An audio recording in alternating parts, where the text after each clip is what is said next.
After my divorce from Albert was finalized, I embarked on a new chapter of my life by moving in with my daughter, Diana. About 8 months into this transition, an unexpected event occurred. One day, while enjoying some downtime at home with Diana, I received a phone call from my mother that left me unsettled. She informed me that Albert and his mother had unexpectedly shown up at my parents' house, uninvited. Alarmed and curious, I quickly dressed and hurried over. When I arrived, I was surprised to find Albert and his mother seated on the living room sofa, apparently waiting for me. Confused by their sudden presence, I asked, "Why are you here at my parents' house?" Albert's response took me by surprise as he bluntly said, "I want you to return the money you owe me." Let me introduce myself. My name is Judy, and I'm a 38-year-old office worker. I was married to Albert for 10 years, and we share a daughter, Diana, who's now in 8th grade. Albert and I met on a blind date, where I was immediately drawn to his warm, friendly, and cheerful personality. Our connection grew quickly, evolving from high school sweethearts into life partners. After a year of dating, he proposed, and our wedding was a joyous occasion, celebrated with a close-knit group of my high school friends. We were all deeply intertwined in each other's lives, sharing in major milestones.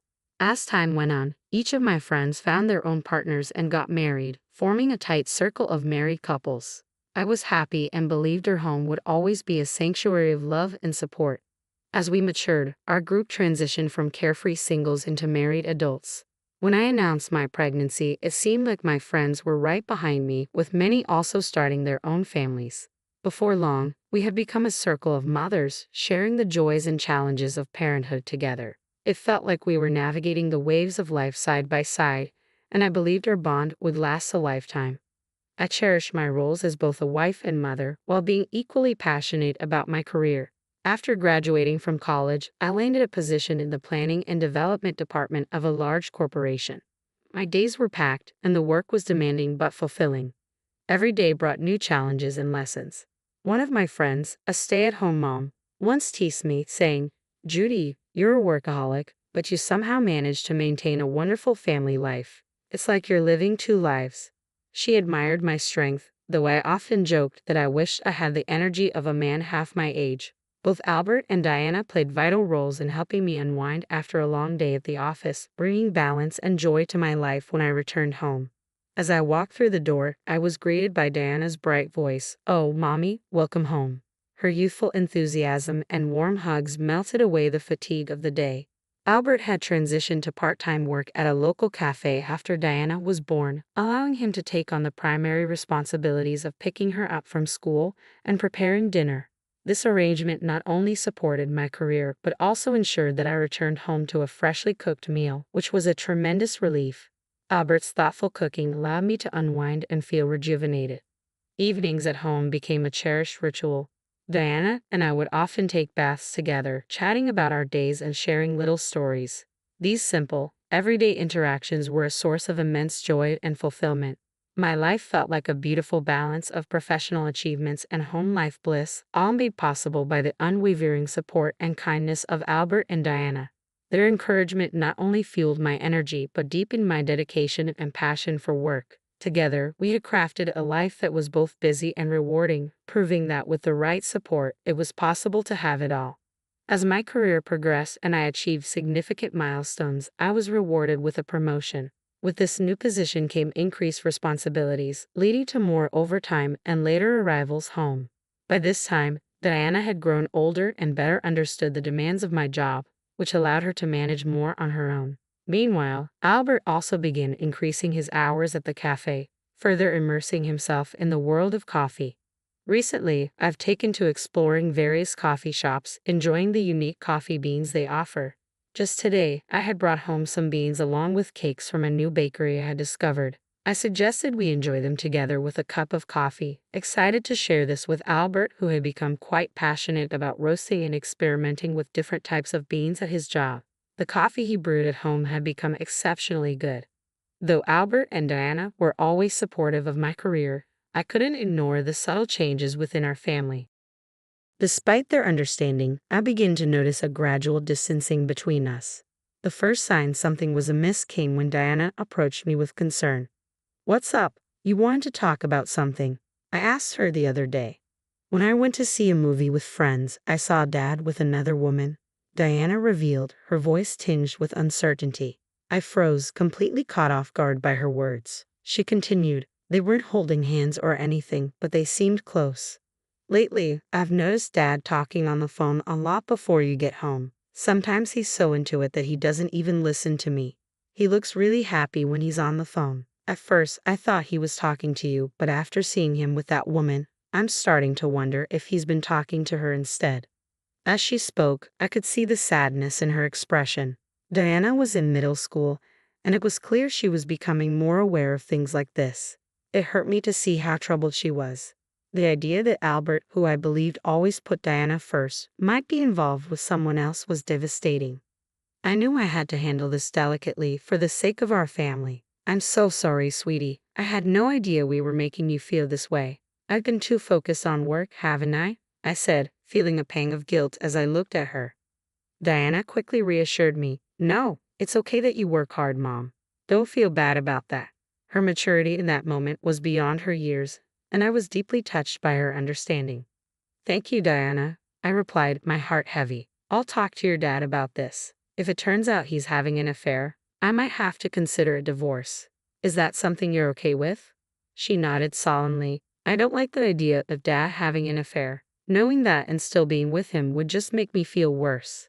Seeing Diana so distressed made me realize how much I had been overlooking our family's needs. Determined to confront this head-on, especially since Diana had been brave enough to bring it up, I decided to hire a private investigator to look into Albert's activities. The results were just as heartbreaking as I feared. The investigator found undeniable proof that Albert was having an affair. Diana had been right. There were even photographs to confirm it. But what shocked me the most was the identity of the other woman, Tiffany, one of my high school classmates and a fellow member of our mom's group. I was more hurt by the betrayal of a trusted friend than by Albert's infidelity. Tiffany, a stay-at-home mom and someone I thought was a loyal member of our group, had her own young child yet still chose to engage in an affair with Albert, neglecting her family responsibilities. When I saw the evidence, I felt overwhelmed with emotion. Alone in my room, I was grateful that Diana hadn't walked in on me during that moment. The photos would only add to her distress. I wasn't ready to confront Albert yet, nor could I let Diana see these disturbing images. I took a few deep breaths to steady myself. Shortly after, another friend from our mom's group mentioned she had switched jobs, which sparked an idea. I suggested a gathering, viewing it as a perfect opportunity to observe Tiffany without revealing that I knew about the affair. We scheduled the get-together for 2 weeks later. In the meantime, I quietly contacted a lawyer and began preparing for a potential divorce, fortifying myself for the challenges ahead. I took a moment to gently inform Diana about what I had uncovered and the difficult decision that her dad and I would be getting a divorce. Together, we spent our free time searching for a new apartment, hoping to find a space that would signify a fresh start for both of us. As the day of the planned gathering approached, I felt a mix of anticipation and dread. When the day finally arrived, I engaged in casual conversation with my friends, starting with questions about one friend's new job. We all shared updates on our lives, and Tiffany appeared oblivious to the fact that I knew her secret. During our conversation, she lamented her routine, saying, "I'm just a housewife stuck in the same routine, unlike all of you who have careers and don't have to work because your husbands support you." Another friend quickly pointed out, "I do appreciate my husband," to which Tiffany responded, "But sometimes," feeling a bit bored, I decided it was time to address the elephant in the room. "So, is that why you're having an affair with other people's husbands?" I asked, turning directly to Tiffany. The room fell silent, and the casual ambience quickly shifted to tension. "Ah, Judy, what do you mean by that?" Tiffany stammered, her face draining of color.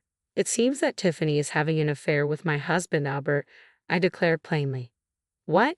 No way. You must be joking," another friend interjected, attempting to defend Tiffany as disbelief spread through the group. Tiffany seized the opportunity to deflect. "That's right, Judy. What are you talking about?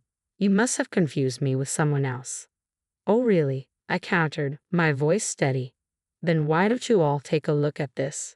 I reached into my bag, pulled out the photos, and spread them across the table for everyone to see. The room erupted in gasps of disbelief. "Oh my gosh," they exclaimed, turning to Tiffany for explanations. Clearly caught off guard and unable to deny the evidence, Tiffany covered her mouth with her hand. "I'm sorry," she began, her voice trembling. "I happened to walk into the cafe where your husband works. I didn't know you worked there initially, but then I started going there regularly. My husband provides for me, but he's been neglecting me since we got married. I was feeling lonely." Tears began to form in her eyes, but despite her emotional response and attempts to justify her actions, the betrayal cut deep. An affair, particularly with a friend's husband, was a breach of trust that was hard to overlook. While her reasons might explain her actions, they didn't excuse them. The revelation was painful but necessary, confirming the suspicions I had begun to harbor and reshaping the dynamics of our friendship and personal lives. Throughout the confrontation, I maintained my composure, unaffected by Tiffany's tears. "I'm sorry to everyone else here, but Tiffany, I need to let you know that I will be seeking alimony from you," I announced firmly. "Earlier that day, I had taken a formal step. I sent a certified letter to your mailbox." Tiffany's face fell as she absorbed the weight of the situation. "Oh no," she murmured, a mix of worry and disbelief lacing her voice. "How could he do something so terrible? It's far worse to have an affair with a friend's husband, especially when you're married and have a child," I replied, steady and resolute. "You need to face the consequences and make amends for your actions." Tiffany, visibly shaken, nodded in acknowledgement. One of my friends chimed in, "We really can't trust you anymore, Tiffany." With that, we left the restaurant, leaving Tiffany to grapple with the fallout. Once I dealt with Tiffany, it was time to confront Albert. I was fairly certain that Tiffany had already informed him about what had transpired. When I arrived home, Albert was waiting at the door, panic etched across his face. "What have you done?" "I just got a call from Tiffany. Are you making our affair public? How could you be so terrible? You acted like a good husband while cheating on me. And no, it's not just about exposing Tiffany. How could you do that to her family?" I retorted. My tone was firm as I continued. "It seems people who have affairs think alike. You believe that as long as the other person doesn't find out, it's not a big deal. But what you did was wrong, and it all needs to come to light as part of your punishment. That's why I'm going to divorce you and seek alimony and child support." Faced with clear evidence of the affair, Albert could not deny the truth. He agreed to the divorce, though he was initially hesitant about the financial implications. However, once I hired a strong lawyer and made it clear I was prepared to take the case to court if necessary, he finally consented to the financial arrangements. After the divorce, Albert sold the house we had lived in and moved to a new apartment. I pursued and received alimony from both Albert and Tiffany, totaling $50,000 from each, along with child support from Albert. Once everything was settled, Diana and I began our new life together. Though the ordeal had been deeply traumatic for me, it marked the painful yet necessary start of a new chapter. In the aftermath of my divorce, I found solace and a chance to rebuild my life with Diana. Over time, the emotional wounds began to heal. But about 8 months later, I faced an unexpected challenge. I was enjoying a peaceful day at home with Diana when an urgent call from my mother disrupted the calm. She informed me that my ex-husband Albert and his mother had shown up unannounced at my parents' house, forcing their way inside without permission. My father wasn't home, so my worried mother quickly reached out to me. I rushed over to my parents' house, and upon arriving, I found Albert and his mother lounging on the living room sofa as if they belonged there. Confused and alarmed, I asked, "What are you both doing here?" Albert's response shocked me. "I want you to give me back the money you owe me." "What?" I replied, bewildered. "I never borrowed any money from you." He retorted, "I paid $225,000 for our wedding. You were in charge of the arrangements, so that money was lent to you. Now that we're divorced, you're claiming it was all a fraud. Honestly, I could sue you for marriage fraud, but for now, all I want is $25,000 back as a settlement." His unreasonable demand left me speechless. His mother chimed in, insisting that I pay him as soon as possible. It was evident that Albert was struggling financially, which likely fueled his irrational demands. He had taken a full-time job at the cafe where he used to work part-time, but the pay was modest. "Albert, we were both equally involved in the wedding, and I covered more of our living expenses than you did," I reminded him, my voice firm. "The $25,000 is just a small fraction of what I contributed. Don't bother me with such unreasonable demands." As the tension escalated, they refused to leave. Just then, my father arrived, alerted by my mother. "What are you doing here?" he demanded sternly. Albert repeated his claims to my father, who, though usually calm, was visibly furious and shocked by Albert's audacity. It's your fault for having an affair in the first place. If you're going to make such outrageous demands, get out of here, my father asserted, trying to expel them from the house. In a desperate turn, Albert fell to his knees and begged, "Please, Judy, lend me money. Not only are you demanding alimony, but Tiffany's husband is also after me, and I can't afford it. Even $6,000 would help." It was disheartening to see him in such a state, but I responded firmly, "No, I can't do that. Go home." The situation highlighted Albert's deep desperation, but it reaffirmed my resolve to maintain boundaries and protect my family's peace. As the confrontation escalated, my father intervened, suggesting he'd handle it. "Fine, I'll get the money. Just wait here," he said calmly, walking me to another room. Curious, I followed him. With a mischievous grin, he said, "Well, I have plenty of money. Since we have it, why not give it to them?" He opened the closet and pulled out some cash, creating an air of suspense. I wondered how this would play out.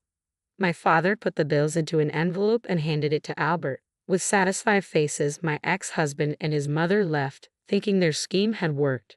As soon as they stepped out, I locked the door behind them and quickly called the police. It didn't take long for Albert and his mother to realize the money was fake. They rushed back, pounding on our door in anger. "What's going on? This is Monopoly money. I don't want this fake cash," Albert shouted, his voice thick with fury.